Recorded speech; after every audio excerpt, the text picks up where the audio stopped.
Today we're going to talk about membrane transport or transporting materials through a cell membrane. This is a picture of a cell membrane. Remember, cell membranes can be found in prokaryotic and eukaryotic cells.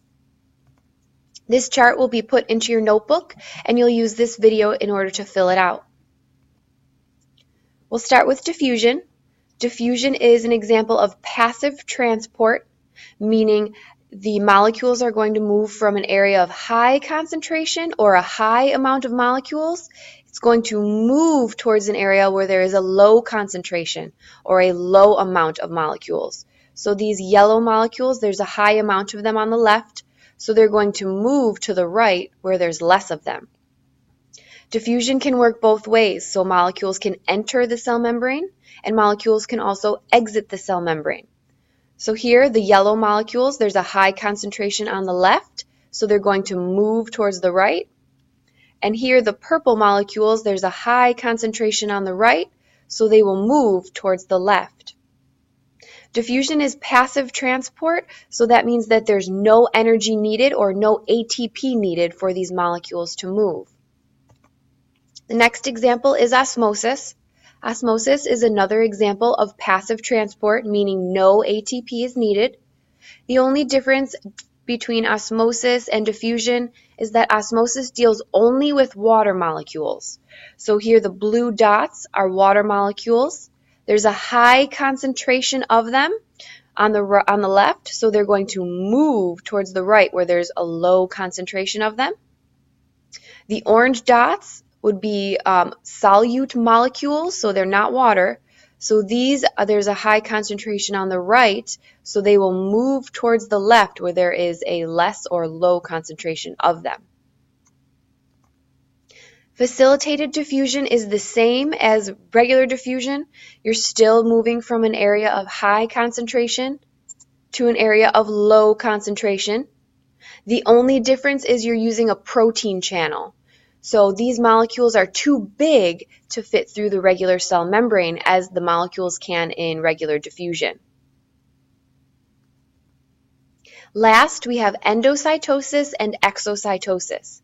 These are different from any of the three examples we've talked about because these are an example of active transport. Active transport needs ATP. So just remember that active starts with A, and it needs ATP. It requires energy in order for it to function. Also, the movement is opposite. So here, we're going from an area of low concentration, and we're moving towards an area of high concentration. Same thing over here. There's a low amount of molecules, and it's moving towards an area of high amount of molecules.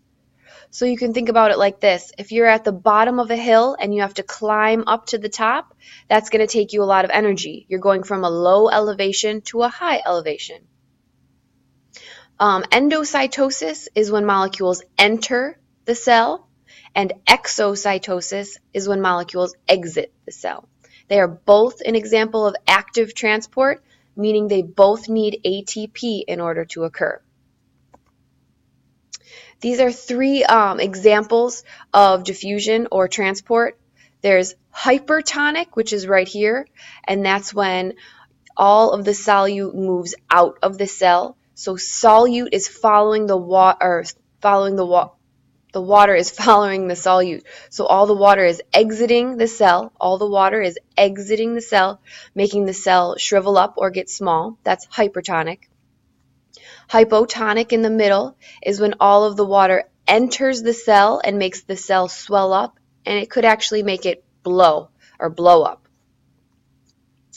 Over here we have isotonic, meaning there's the same amount of water entering the cell as there is exiting the cell. And let's just do a quick little review. Each letter is going to be an example of active transport or passive transport.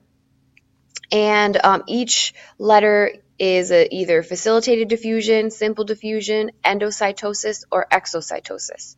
So take a minute and decide what letter A should be labeled, what letter B should be labeled, what letter C should be labeled, and what letter D should be labeled. All right, so let's take a look at the answers. Right here, we're moving from high to low, and we're not using a protein channel, so that's simple diffusion. Here, we're still moving from high to low, so high amount moving to low amount, but we're using a protein channel, so that's facilitated diffusion. Over here, we are moving from a low amount, so there's only 2 molecules here, and it's moving to an area where there's a high amount. As you can see, there's 1, 2, 3, 4, 5 molecules on this side. And you see this little lightning bolt with ATP. So that tells you that it needs ATP to function, meaning that it has to be active transport. And because these molecules are moving into, or because these molecules are entering the cell, it's endocytosis.